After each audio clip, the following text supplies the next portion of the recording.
Now, one of the most interesting parts of this podcast for me is trying to find out where the average person, like yourself, very average, Will, where the average person found what knowledge they had of these characters before they exploded onto the big stage and the big screen.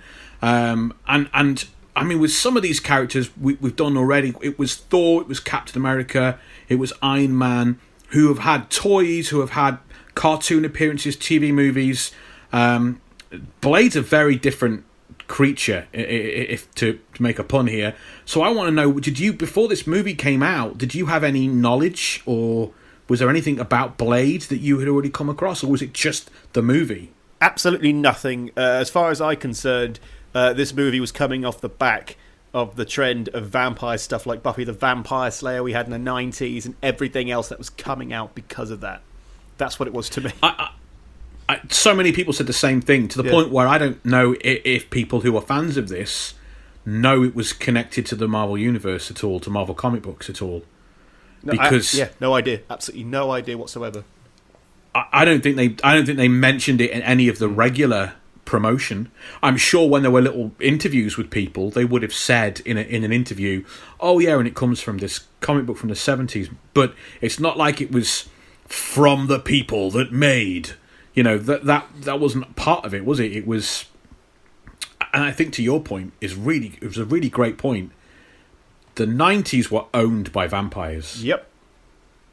Interview with a Vampire, Bram Stoker's. That was Bram Stoker's Dracula. Those were huge movies. Yep. And then as you go through, you get like the Buffy movie didn't really make a dent, but the TV show was really popular. And you had there's another vampire. It's called Vampires, and it's this is gonna bug John Carpenter's Vampires. John Carpenter's Vampires. Yeah. Yep. Which, not exactly a huge movie, but there was a trend of these movies. There was a vampire, in the same way that zombies owned the noughties, or what do they call it in the States? The aughties? No. That's what it's called over there, man. Vampires owned the 90s, and a hell of a lot of this movie was sold on the fact that Wesley Snipes was the man. God, yes. Maybe 18 months after Demolition Man had done big business and really exploded what a kind of an action star and what a box office performance he can put in. So that's really interesting then that there's no... And the more people we've spoken to about this, it really does feel like this was not necessarily a Marvel kind of picture. No, it doesn't. It doesn't feel like a superhero film at all. Maybe in the kind of 90s way of like the Tim Burton Batman films, there's elements of it, but it doesn't feel, even though it is about a superhero essentially, it doesn't feel like a superhero film. Well, there's no costume really. Not like a traditional costume, is there? You can't imagine Blade wearing a mask, can you? Well, I'll go on about the costume when we get into the film because I have some thoughts. Well, let's, as we do before we get started, take a little look at where in the comic book world, in the publication history of Marvel Comics, Blade kind of comes about. And to do that, we need to take a little look into the history of horror comics, because that's really where this starts. When you're talking vampires, you're talking horror comics. Yep. In previous episodes, we did discuss how the superhero comic died in popularity after the Second World War. Yeah. They burned brightly from the end of the 30s through to 45, and then they absolutely died a death. And in this vacuum, we saw, especially with Marvel, cowboy comics and romance comics come to the forefront. But nothing flourished in those times quite like horror comics did. There was a publisher that's not Marvel or DC called EC Comics, and they owned horror comics. They were the guys. They published comic books like Tales from the Crypt. That's where Tales from the Crypt comes from. It comes from EC Comics, and they featured gore, bloodshed, crime, and proper horror stories. There are famous EC comic covers depicting men buried alive, pleading for their lives and banging on a coffin. Actually, if I may interrupt quickly, I think I have a big bumper book of horror comics somewhere that my stepdad got me, and it was just a collection from I think from the 50s all the way to today, from all these different an anthology of horror comics, and my God, there was some really strong stuff even back then. That's the kind of impact that these covers made on the world. You know, there's one famously, a woman's decapitated head being carried by an axe murderer. Oof. Right? Now, admittedly, you can't see below the neck of this woman because of where the comic cuts off. Yeah. But you can see her slumped body in the corner.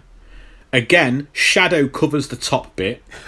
But she's being, as a hand, holding her by the hair. Yeah. Her eyes have rolled up into her head. And on the other hand, the guy's carrying a bloody axe. That's on the newsstand.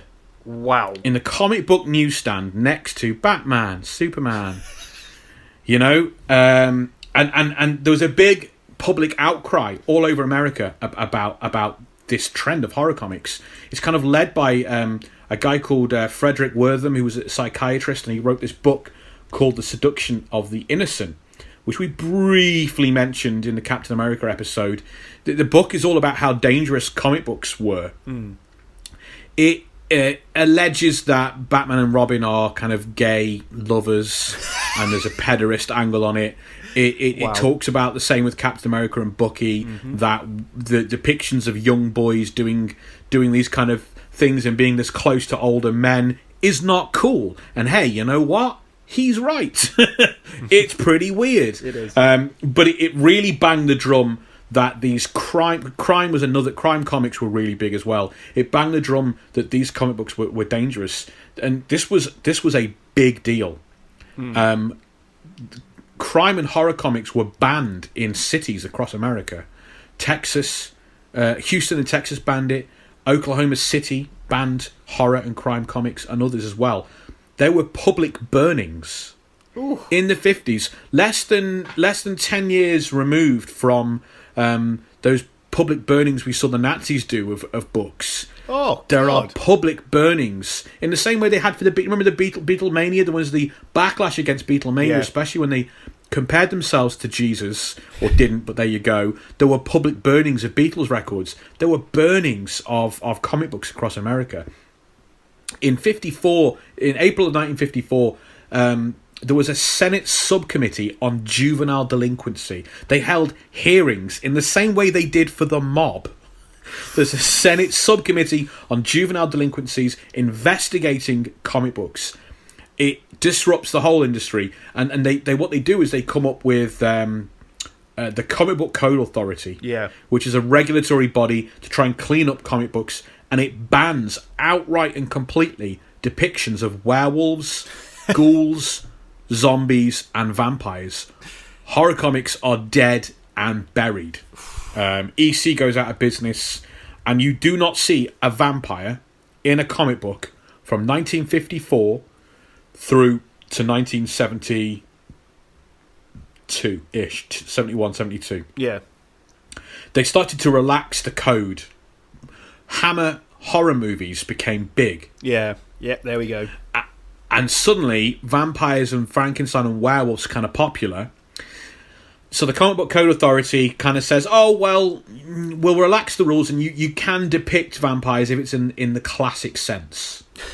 The classic sense. So, yeah, as in if it's like Bram Stoker's Dracula, then it's in a movie, we're kind of okay with it. So at the same time as those movies are coming out and the rules are being relaxed, Marvel Comics sees a chance to make a quick buck. Because if the Comic Book Code Authority is allowing it, and Bram Stoker's characters are public domain, i.e. free for anyone to use, why not? Why not make a Dracula comic? So they do. Marvel creates Tomb of Dracula in the 1970s. It resurrects Dracula in the 70s in the Marvel Universe. Really, really popular. The most popular horror book, I think, of all time. It ran for the whole decade of the 70s.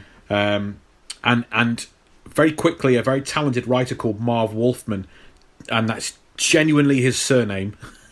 His surname is, and it's not spelt differently, Marv Wolfman. I am Wolfman. He gets hired to do the comic, and Wolfman's a hugely influential writer. He created a modern version of the Teen Titans. Yes. He created Cyborg, Starfire, Raven, all those era Titans. That's him. He wrote Crisis on Infinite Earths for DC Comics, which hugely influential. They've just made a TV show about it this year with all their TV, projects. And at Marvel Comics, he also created Bullseye and Daredevil and the Black Cat and Spider-Man and Nova, one of the cosmic characters.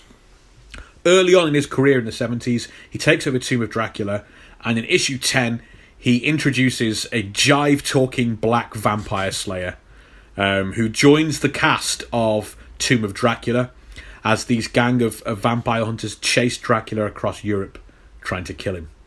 So that's how we go from seduction of the innocent and creating juvenile delinquents to nearly 20 years with no vampires anywhere in comic books to what if Shaft was a vampire slayer?